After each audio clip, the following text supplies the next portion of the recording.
मतलब गुजरात में क्या होने वाला है आपको, अगर आपने इतने साल से गुजरात का चुनाव देखा है, आपको नब्ज मालूम है, आप सेंस पकड़ते हैं। ईमानदारी की बात यह है कि हो सकता है कि लोगों में नाराजगी हो, लेकिन आज की तारीख में आप बीजेपी को एज देते हैं कि नहीं?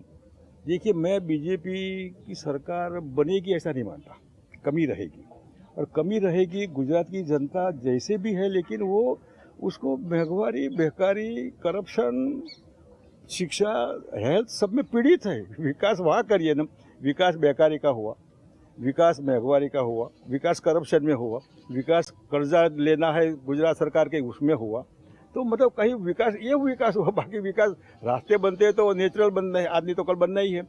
ये मामला है, लोग समझ गए कि अभी बीजेपी हिंदू मुसलमान में बांटने का सवाल नहीं है। अरे वो तो खुलेआम कह रहे हैं हमने मंदिर बना दिया, यही एजेंडा है ना। विश्वनाथ का कायाकल्प कर दिया, कौन ना बोलता, काशी विश्वनाथ का करिए ना। वो कायाकल्प था और नहीं था, राम मंदिर था या नहीं था। मेरे बच्चे को नौकरी मिली क्या राम मंदिर बनने के बाद? मेरी माता जो बीमार है उसको अच्छी हेल्थ सुविधा मिली क्या? मेरे काम के लिए मैं जाता हूँ या जाती हूँ तो बिना करप्शन काम होता है क्या? ये देखिए ना। अगर राम मंदिर नहीं भी हो तो क्या फर्क पड़ता, बन गया तो क्या फर्क पड़ा? मैं आप समझाइए ना, भगवान ने डिमांड की थी क्या? राम लला ने मांगा था आप मंदिर भव्य बनाइए, सोने का पतरा लगाइए, अंबाजी में लगे है, वही सोमनाथ में लगाइए। कौन ना बोलता है? कौन लूट गया? कहाँ थे हिंदू लोग उस समय?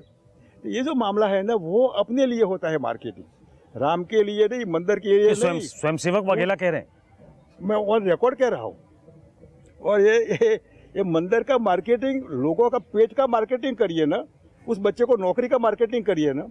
इतना खर्चा जो किया, करोड़ एडवर्टाइजमेंट का, शायद 5,000 करोड़ रुपए ज़्यादा खर्चा किया होगा, उसमें स्कूल बनाइए, हॉस्पिटल बनाइए, ये करिए। ये नहीं कर रहा है। नहीं, ये तो कहते हैं कि ये किया है, नहीं किया। अगर वगैरह साहब, अगर ये नहीं हुआ है तो 27 साल से देखिए, एक इलेक्शन जीत जाना फ्लूक होता है, दूसरा जीत गए फ्लूक बाई फ्लूक जीत गए, ये लगातार जीतना, तो बीजेपी ने कुछ तो किया होगा, ऐसा नहीं कि कुछ नहीं किया। किया है, हिंदू मुसलमान वाला किया है। और नेचुरली गुजरात जल्दी हिंदू बन जाता है।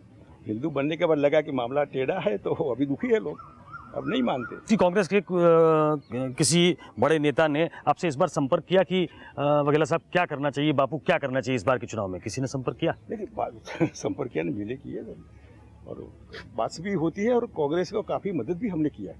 जैसे कैंडिडेट के सिलेक्शन में, कैंपेन में मैं 3 महीने से लगा हूँ। एंटी बीजेपी का मतलब कांग्रेस के साथ, कांग्रेस प्रो कांग्रेस।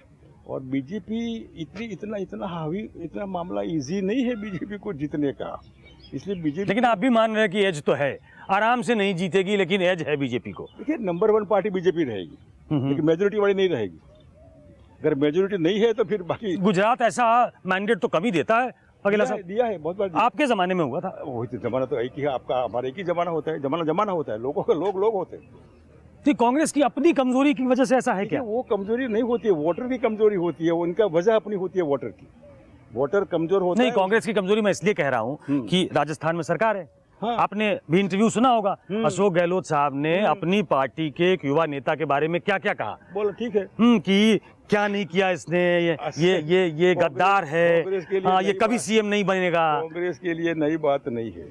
यही कांग्रेस, जवाहरलाल नेहरू प्राइम मिनिस्टर थे, श्यामा प्रसाद मुखर्जी मंत्री थे, अंबेडकर साहब मंत्री थे। कौन थे श्यामा प्रसाद मुखर्जी? मतलब कांग्रेस, अच्छा, आज़ादी से पहले भी गोखले जी, तिलक जी, टाइट कंपार्टमेंट वाला मामला रहा। जवाहर मवाल जो भी पार्टी रही, ये शुरू से है कांग्रेस का।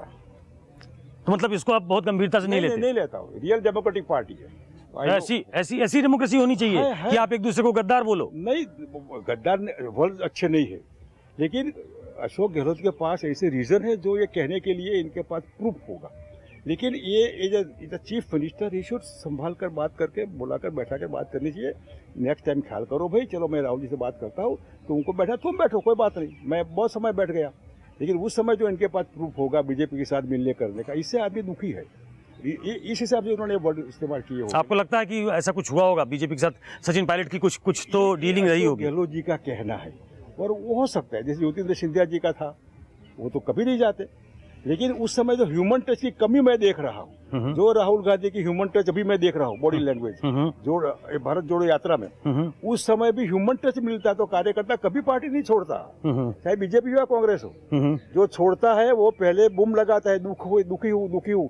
क्या दुख है बुलाकर बात करिए। वो बुलाकर बात करने का जो बीच में गैप, फिलअप द गैप बाकी रहता है ना, इससे आदमी चला जाता है। एक आखिरी सवाल पूछ रहा हूँ वकीला साहब, आपको लगता है आपने राजनीति की एक लंबी पारी खेल ली है, अब आप मुख्यमंत्री या प्रधानमंत्री की रेस में नहीं है, आपको लगता है कि कांग्रेस पार्टी को अब जबकि एक नए अध्यक्ष आ गए हैं तो गुजरात में एक स्टेट लीडरशिप खड़ी करनी चाहिए, एक छत्रप होना चाहिए जिसके नाम से गुजरात जाना जाए, जो यहाँ लगता है कि उसकी कमी है, ये बात सही है? देखिए, ये जो इंदिरा जी थी ना, ये कांग्रेस का इतिहास आपको पता होगा, गवर्नमेंट में रही पार्टी, तो गवर्नमेंट हिसाब से पार्टी चलती है, विदाउट एनेस्थेसिया ऑपरेशन होता है। यहाँ कार्यकर्ता मुंह में लगाएगा, खिंचो। ये जो है ना, अभी पार्टी जब हाईकमान सेंट्रलाइज होता है ना, तो बीजेपी का है, इंदिरा जी के समय कांग्रेस का भी था, अभी नहीं है। अभी राज्य के लीडर सब जगह स्ट्रांग होने ही चाहिए। डिसेंट्रलाइज इकोनॉमी और डिसेंट्रलाइज एडमिनिस्ट्रेशन प्रजा के भले के लिए होता है, पार्टी के भी भले के लिए होता है। इसलिए अच्छी लीडरशिप टीम बनानी चाहिए हर राज्य में, और एक आदमी को पावर देना चाहिए।